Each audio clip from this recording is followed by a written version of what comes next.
भरपूर प्रोग्राम सियासत में हम आपको खुशामदीद कहते हैं। मैं हूं आपकी होस्ट माहम कमाल। इस प्रोग्राम में आप देख सकेंगे मौजूदा सियासी सूरत-ए-हाल, मुल्की हालात और अवामी मसाइल को तंज़ो-मिज़ाज की सूरत में। आइए देखते हैं सेगमेंट सियासी तड़का। इस सेगमेंट में आप देख सकेंगे ऑपोजिशन और हुकूमती नुमाइंदों की आपस में भरपूर तकरार। अस्सलाम वालेकुम नाज़रीन, सियासी तड़का में आज हम बात करेंगे शहबाज शरीफ साहब की गिरफ्तारी के हवाले से और मौजूदा सियासी सूरत-ए-हाल पर। हमारे साथ मौजूद है सियासी नजूमी शेख रशीद साहब। I love you too Palwal. तो नाज़रीन, हमारे दूसरे मेहमान हैं लंदन से ऑनलाइन नवाज शरीफ साहब। मेरे कारकुनों, नवाज शरीफ साहब, ये आपको क्या हो गया है? नवाज शरीफ नहीं, नवाज भाई कहो, नवाज भाई। अब मियां साहब, मुझे लगता है कि आपकी तबीयत ठीक नहीं है। ओहो, मुझे पता नहीं क्या हो रहा है। आजकल मैं उल्टी सीधी हरकतें कर रहा हूँ। कभी मेरा दिल गाने को करता है, कभी मेरा दिल रोने को करता। मेरी तो आवाज भी तब्दील होती जा रही है, जैसे कोई फटा हुआ सिलेंसर। लगता है लंदन में कोरोना के अलावा भी कोई वायरस है। और देखें जी, वायरस को छोड़ें, सबसे पहले मेरे 10 सवालों का जवाब दें। सवाल नंबर 1। शेख साहब, एंकर मैं हूँ या आप? सवाल आप नहीं करेंगे, मैं करूंगी। भाई, इस शेखू को कर लेने दो सवाल। 10 क्या, मेरी तरफ से 20 कर ले। मैंने कौन सा जवाब देना है? भाई, अगर मैंने सवालों के जवाब ही देने थे तो मैं नैब को ना दे देता। खैर मियां साहब, शहबाज शरीफ साहब की गिरफ्तारी पर आप क्या कहेंगे? देखें, अल्हम्दुलिल्लाह मैं अपने भाई को अच्छी तरह जानता हूँ। शहबाज शरीफ डरने वाले लोगों में से नहीं है। गिरफ्तारी तो दूर की बात, नैब वाले अगर मेरे भाई को उल्टा लटका कर उसके कपड़ों में बर्फ के टुकड़े भी डाल देंगे तो शहबाज नैब के आगे नहीं झुकेगा।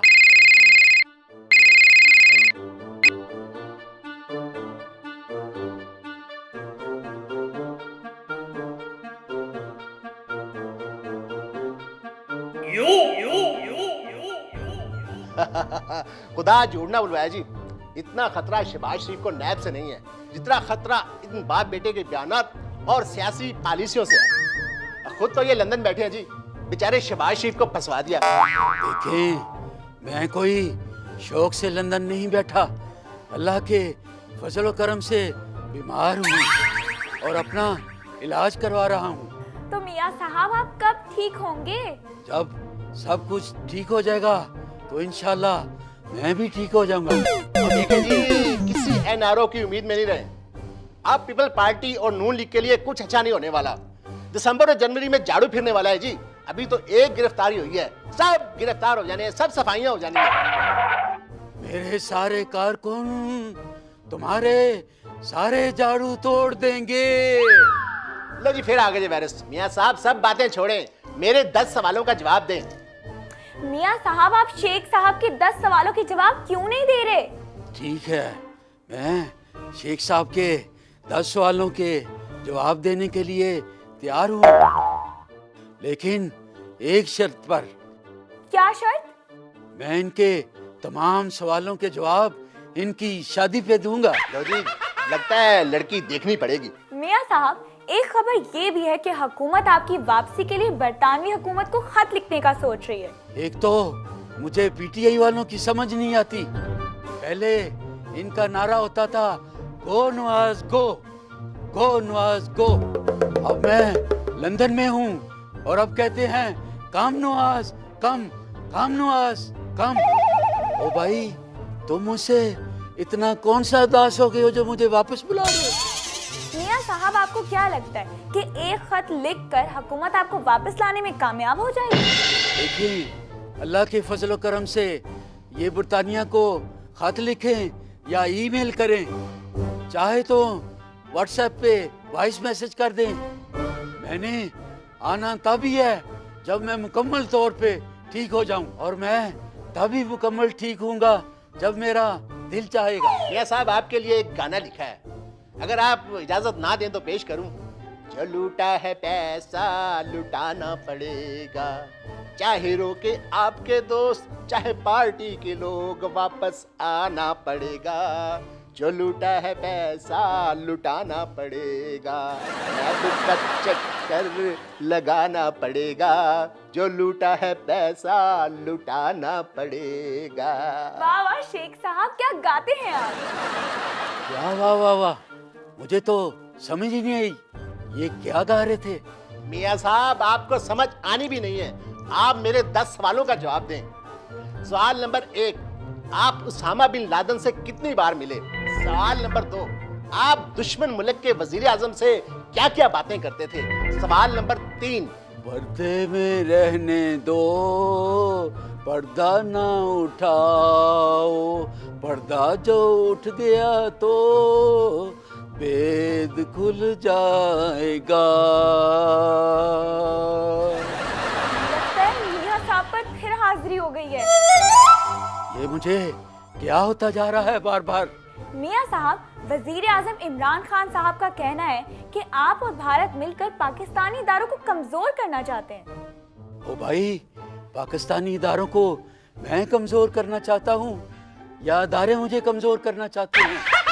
भाई, आप मेरी पहले की और अब की तस्वीरें देख लें। पहले मैं इतना हट्टा कट्टा होता था और अब देख लें इदारों ने मुझे कितना कमजोर कर दिया। मुझे तो पहले वाली पैंटें भी खुली हो गई हैं। और दूसरी बात ये, सब सुन लें, मैं गुलामी की जिंदगी नहीं गुजार सकता। मियाँ साहब अगर आप गुलामी की जिंदगी नहीं गुजार सकते तो भारत की नौकरी छोड़ दें और मेरे 10 सवालों का चुप करके जवाब दे दें। मियाँ साहब आप जवाब दे नहीं रहे।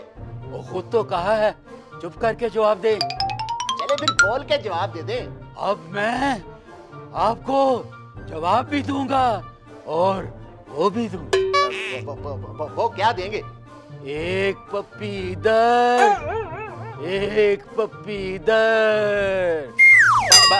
मियाँ साहब नहीं मैं नहीं, मैं अभी आया जी मियाँ साहब, अभी आया।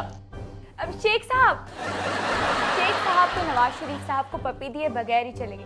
सियासी तड़का का वक्त खत्म होता है, हमें इजाजत दीजिए।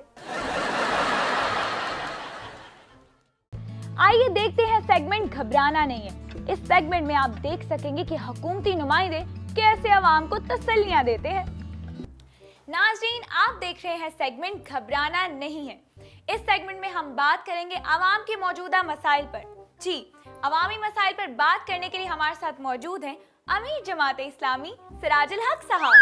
वो नहीं मेरा भाई, नहीं यार, वो 10,000 रुपए वाला चीज 500 में कैसे दे दे? वो अभी सुबह मुझे 9,000 रुपया मिल रहा था भाई। वो नहीं भाई नहीं, कोई लेने देने वाला बात करो। नहीं नहीं नहीं नहीं, ना तुम्हारा ना मेरा, 600 रुपए में डन करो बस। पेमेंट करो, खुदा पे। नाज़रीन, हमारी दूसरी मेहमान है हुकूमत की तरफ से शीरी मजारी साहिबा। दुनिया ते अजब का देवे, कितनी न तो सुनी दुनिया ते अजब का देवे। माशाल्लाह माशाल्लाह, कितना सोना हुआ। शुक्रिया। तो मेरा बहन, मैं आपको तो नहीं कह रहा था, मैं तो अपने 8 मेगा पिक्सल वाले ये कैमरा वाला जो मोबाइल है इसको कह रहा था। सिराजुल हक साहब और शीरी मजारी साहिबा, हम अवामी मसाइल पर बात करें। जी करे, मैं सुन रही हूँ। देखा मेरा बहन, इस नालायक हुकूमत से बात करना फजूल है। ये सिर्फ सुनते करता कुरता कुछ नहीं। आपने कब कहा था? वो मैंने दिल में कहा था ना भाई। शीरी मजारी साहिबा, वैसे आपकी हुकूमत से अवाम को बड़ी उम्मीदें थी, लेकिन आपने तो सब कुछ उल्टा कर दिया। दवाइयाँ तो आपने अवाम की पहुंच से बहुत दूर कर दी हैं। तो मेरा बहन, दवाइयों का कीमत बढ़ाकर तो इन्होंने आवाम से बीमार होने का हक भी छीन लिए। अभी सुबह में एक मेडिकल स्टोर पे गई, मैंने उसको 100 रुपए दिए। मैंने कहा इसमें जो दवाई आता है मुझे दे दो। उसने 100 रुपए वापस मेरे हाथ पे रखे, मुझे कहता है 100 में कोई दवाई नहीं आता है। सिराजुल हक साहब, मुझे दे 100 रुपया, मैं आपको दवाई ला के देती हूँ। मुझे दे 100 रुपया, मैं भी वकूफ है, तुम्हारा क्या भरोसा? तुम मुझे नींद वाला दवाई ला दो और मैं सो जाऊं, अवाम की हक की आवाज उठाने वाला कोई ना, मैं बचाऊं जो तुम्हारी बातों में आ जाऊंगा। शीरी मजारी साहिबा, वैसे दवाइयाँ तो आपने वाकई आवाम की पहुंच से दूर कर दी हैं। वो मेरा बहन पहले दवाई का मशहूरी चलता था, लिखा हुआ आता था तमाम दवाएं बच्चों की पहुंच से दूर रखें। इनके दौर में लिखा हुआ आएगा तमाम दवाएं आवाम की पहुंच से दूर है। देखिए खान साहब ने तो हुकूमत में आते ही कह दिया था कि बहुत सी मुश्किलात आएंगी, घबराना नहीं है। रही दवाइयों की कीमत बढ़ जाने की बात, तो पहले लोग दवाइयाँ सस्ती समझ के जल्द बीमार हो जाते थे, अपनी केयर नहीं करते थे। अब दवाइयाँ महंगी हो गई हैं तो बीमार होने में केयर करेंगे अपनी। तो लोग कहते हैं कि पीटीआई की हुकूमत में कारोबार नहीं है, तो जिनके कारोबार नहीं है वो दवाइयों का काम कर लें। और मेरा बेड़ इस नालायक हुकूमत से आवामी मसाइल पे बात करने से बेहतर है किसी बेस के आगे दूरबीन बजा। सिराजुल हक साहब, दूरबीन नहीं, भैंस के आगे बीन बजाना होता है। देख के मेरा बेड़, जो भी बजाना होता है, बजाना तो बेस के सामने होता है ना। क्या मुझे देख के बैंस क्यों कह रहे हैं बी? और तुम्हें देख के क्या बोले, परी बोले, रन बोले, क्या बोले? परी बोले, परी बोले, परे परे। शीरी मजारी साहिबा, कराची के मसाइल की तरफ बढ़ते हैं। कराची में 18 घंटे लोड शेडिंग हो रही है, आपकी हुकूमत क्या कर रही है? ना मेरा बहन, ऐसा बात ना करो, इनका हुकूमत ही तो कर रहे हैं, और जितना इनका हुकूमत आवाम के लिए कर रहा है किसी ने नहीं किया। ऐसा क्या कर रही है इनकी हुकूमत? इनकी हुकूमत आवाम के मसाइल में इजाफा कर रही है, और क्या कर रही है? सिराजुल हक साहब कभी तो पॉजिटिव बोल लिया करें, जब भी आप बात करते हैं पीटीआई की हुकूमत के खिलाफ ही बात करते हैं, लगता है घर से आप खाली पेट आ जाते हैं। तो देखो मेरा बेड़, बात पीटीआई का नहीं है। अगर मेरा अपना हुकूमत भी होता, उसमें लोड शेडिंग होता, महंगाई होता और आवाम इस तरह जलील होता है, तो मैं कसम खा के उठाता हूँ कि मैं अपना हुकूमत के खिलाफ तहरीक चलाता, और इतना जोर का तहरीक चलाता, इतना जोर का तहरीक चलाता, जब तक मेरा हुकूमत गिर नहीं जाता मैं तब तक तहरीक चला। You are so funny man, Sirajul हक साहब। Same to you, same to you। Sirajul हक साहब, कराची में जो 18 घंटे लोड शेडिंग हो रही है, इस पर आप क्या कहेंगे? मेरा बहन कहना क्या, वो जितना तकलीफ दे जिंदगी कराची के आवाम गुजार रहे, तौबा तौबा कोई ना गुजारे। आप 18 घंटे की बात कर रहे हैं, एक दिन में 25 घंटे लोड शेडिंग हो रही है माय लॉर्ड। ये कहाँ का इंसाफ है? वो इतना लोड शेडिंग, कराची में इतना लोड शेडिंग, लोग इतना आदी हो गया, अब अचानक कहीं से लाइट आ जाए लोग डर जाते हैं, कहते हैं भाई ये क्या हो गया है। और जो लोग इलेक्ट्रॉनिक्स की चीजें बेचता था, आजकल वो फल और सब्जियां बेच रहे हैं माय लॉर्ड। मैं कहता हूँ सबसे ज्यादा नुकसान लोड शेडिंग का कराची के खवातीन को माय लॉर्ड। मैं क्या बताए, इतना मॉर्निंग शो और इतना ड्रामे जो मेरा बेड़ों की आंखों से देखे बगैर ही गुजर गए। मुझे एक बात बताएं माय लॉर्ड, ये कहाँ का इंसाफ है कि कराची की औरतों को ड्रामों से महरूम कर दिया जाए माय लॉर्ड? कहाँ का इंसाफ है माय लॉर्ड? कहाँ का इंसाफ है माय लॉर्ड? कहाँ का इंसाफ? बस कर दे मलका जज्बात मोहम्मद अली साहब। अब शीरी मजारी साहिबा, आपकी हुकूमत लोड शेडिंग पर कब काम करेगी, इसका कब हल निकालेगी? देखिए कराची में लोड शेडिंग हमारी वजह से नहीं बल्कि बिलावल की वजह से हो रही है। क्या मतलब बिलावल की वजह से? बिलावल की तकरीरें इतनी हाई वोल्टेज होती है कि ट्रांसफार्मर फुस करके उड़ जाती है। बारिश ज्यादा होता है तो पानी आता है, बारिश और ज्यादा होता है तो और ज्यादा पानी आता है। नाज़रीन, हमारे सेगमेंट घबराना नहीं है का वक्त खत्म होता है, हमें इजाजत दीजिए। सिराजुल हक साहब, आपके पास 5000 का नोट खुला है? नहीं मेरा बेड़, मेरा तो अपने पास 10,000 का नोट है। हेलो हेलो, ओ यार मेरा बात सुनो यार, वो भाग तो नहीं गया है, वो मुकर तो नहीं गया, वो 600 में वो 10,000 वाला चीज। आइए देखते हैं सेगमेंट पुप्पा जी का तज्जिया। इस सेगमेंट में आप देख सकेंगे मुख्तलिफ खबरों पर हमारे सियासी पुप्पा जी के गर्मा गर्म तजिए। अस्सलामुअलैकुम नाज़रीन, आप देख रहे हैं हमारा सेगमेंट फुफा जी का तजिया और हमारे साथ मौजूद है फुफा जी। ये क्या हुआ? सादा सा तारफ, हमारे साथ हैं फुफा जी। और भाई कोई लंबा चौड़ा तारफ होना चाहिए कि इतनी बड़ी शख्सियत का ये तारफ कि हमारे साथ हैं फुफा जी। जी आप नाराज ना हो, अगर आप कहते तो मैं दोबारा आपका तारुफ करवा देती हूँ। तो नाराज क्यों ना हो? और नाराज होने वाली बात की है तुमने? मैंने इंग्लैंड में 35 साल गुजारे हैं। अंग्रेज मेरी इज्जत करते थे और कहते थे फुफा जी कुछ मंगवाएं, कुछ चाहिए, और फुफा जी जूस पियेंगे, और फुफा जी चाय मंगवाएं। अच्छा फुफा जी, तो सीधी बात करें ना कि आपने चाय पीनी है। अब बात पुत्र चाय की नहीं है, अब बात इज्जत की होती है। और चाय तो तुमने मंगवा ही लेनी है। जी जी, अब जाओ फुफा जी के लिए कप चाय लेकर आओ जल्दी। और हाँ, और चाय में ना पानी ना डालना है, और कल जैसी चाय ना उठा लेना। और कोशिश करना एक दो बिस्कुट के पैकेट भी हो जाएं तो अच्छी बात है। अब फुफा जी बस कर दे, हम सेगमेंट शुरू कर लें। आप फिक्र ना करें, आपकी चाय आ जाती है। और पुत्र एक कप चाय पर और तुम मुझसे पूरा सेगमेंट करवा लेती हो। वहाँ इंग्लैंड में 5 मिनट के तजिए के 1000 पाउंड मिलते थे मुझे। और 35 साल गुजारे हैं मैंने इंग्लैंड में। जी जी, 35 साल गुजारे आपने। लीजिए आ गई आपकी चाय, लाओ। और बिस्कुट? अब वो ना फुफा जी, मैंने ना सेगमेंट के बाद आपके लिए मजेदार खाने का अरेंजमेंट किया हुआ है, तो अगर आप बिस्किट खा लेते तो आपकी भूख खत्म हो जाती।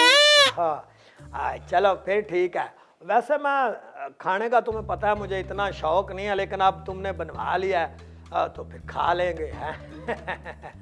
ठीक है भाई, जाओ, अब हमने खाना खाना है तो कोई बात नहीं, जाओ। खबर है कि बिलावल भुट्टो जरदारी ने कहा है कि मैंने अपनी तारीख में इतनी नाअहल हुकूमत नहीं देखी, जल्दी घर भेज देंगे। और वैसे क्या तो बिलावल ठीक ही रही है।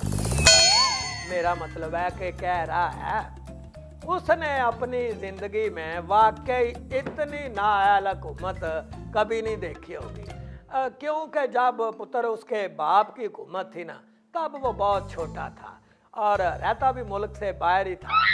अब वैसे फुफा जी, आपको क्या लगता है कि बिलावल साहब पाकिस्तान के वजीर आजम बनने के काबिल हैं, और अगर वो बन गए तो क्या वो मुल्क चला सकते हैं? और बिलावल ने क्या मुल्क चलाना है पुत्र? और बिलावल को तो खुद उसका अब्बा चला रहा है। ये बिलावल जो है ना, अगर बेनज़ीर भुट्टो का बेटा ना होता और किसी आम घर में पैदा हुआ होता तो ये पार्टी जलसों में तकरीरें करने की बजाय सिंधी गानों पर टिकटॉक बना रहा होता। और वैसे भी टिकटॉक पर बिलावल टाइप के लोगों की आबादी बढ़ती जा रही थी, इसीलिए शायद हुकूमत ने टिकटॉक बंद ही कर। फुफा जी, ये जो टिकटॉक पर पाबंदी लगी है, इस पर आप क्या कहेंगे? देखें जी, ये जो टिकटॉक पर पाबंदी लगाई है हुकूमत पाकिस्तान ने, वो बिल्कुल ठीक है। ठीक है, वो कैसे? और ठीक इस तरह से है कि नौजवानों ने पढ़ाई से रुझान हटाकर ये गाने बजाने और ऊट पटांग हरकतों की तरफ ज्यादा कर लिया है। तो फुफा जी, आपको क्या लगता है कि टिकटॉक को मुकम्मल तौर पर बैन हो जाना चाहिए? नहीं पुत्र नहीं, टिकटॉक को मुकम्मल बैन नहीं होना चाहिए, बल्कि ये मेरे जैसे बाबू के लिए इसको खुला रहना चाहिए। वो क्यों?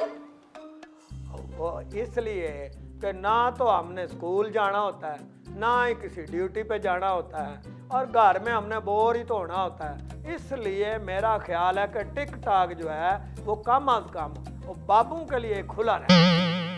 मौलाना फजल रहमान साहब ने कहा है कि जालिम हुकूमत को घर भेज कर रहेंगे। वैसे कह तो ठीक ही रहा है, हुकूमत ने इस बेचारे पे बड़े जुल्म किए हैं। देखे ना, जो पिछली हुकूमतों ने उसको सरकारी घर और सरकारी मराद दी थी, वो सारी उससे वापस ले ली हैं, और ऊपर से आमदन से ज़ायद असासे बनाने पर नैब को उसके पीछे लगा दिया। ये जुल्म नहीं तो और क्या है।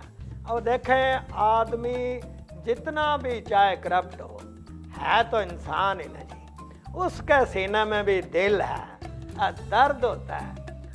मौलाना साहब, मैं आपका दर्द समझ सकता हूँ। सिराजुल हक साहब ने कहा है कि हुकूमत गिराना आसान है, हम निजाम बदल देंगे। इस पर आप क्या कहेंगे? इस पर तो मैं बाद में कहूँगा पुत्र, पहले मेरी चाय ठंडी ठार हो गया, इसको तो गर्म करा दो। अब पप्पा जी की चाय गरम करके लाएं।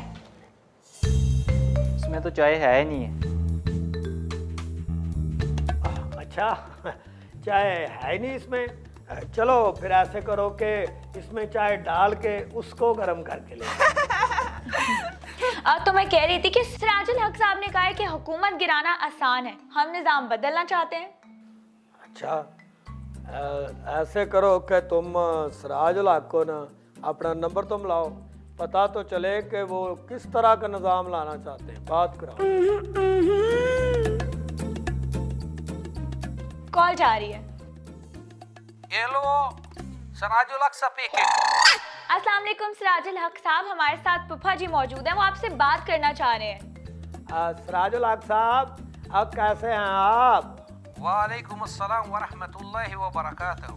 I am fine. और पुप्पा जी आप कैसे हैं? सिराजुल हक साहब, कम से कम आप तो मुझे पुप्पा जी ना कहें ना। वैसे एक बात बताएं, मैंने आपका एक बयान पढ़ा है जिसमें आपने कहा है कि हम निज़ाम बदलना चाहते हैं, हुकूमत को गिराना चाहते हैं। ये तो बताएं कि आप कैसा निज़ाम बदलना चाहते हैं और किस तरह का निज़ाम लाना चाहते हैं। देखें मेरा भाई, हम ऐसा निज़ाम लाना चाहते हैं जिसमें असल अवाम की हुकूमत हो, वज़ीर आज़म अवाम हो, वज़ीर आज़म हाउस में आवाम रहे, सरकारी दौरे आवाम करे, मुल्क के फैसले भी आवाम करे, IMF से कर्जे भी आवाम ही ले, मतलब कि मुकम्मल आवाम का हुकूमत। अब तो फिर सियासतदानों का क्या होगा? सियासतदान आम लोगों की तरह रहेंगे, मेहनत मजदूरी करेंगे, बिल विल अदा करेंगे, घरों के किराए अदा करेंगे, आवाम उनकी हुक्मरान होगी। सिराजुल हक साहब, आप निज़ाम बदलना चाहते हैं या बिल्कुल निज़ाम को पुट्ठा ही कर दिया है आपने? और जैसे वो फिल्म है ना औरत राज, जैसे उसमें सारा निज़ाम पुट्ठा हो जाता है। हाँ, बिल्कुल ठीक समझे आप। बस यही फर्क है, ये कि फिल्म में औरत राज होता है और यहाँ पर आवाम राज होता है। सिराजुल हक साहब, आपका बहुत शुक्रिया। पुप्पा जी, आपका भी बहुत बहुत शुक्रिया। इसी के साथ हमारे सेगमेंट का वक्त खत्म होता है, हमें इजाजत दीजिए। खुदा हाफिज। और कोई मेरी चाय गर्म करके लाएगा कि नहीं?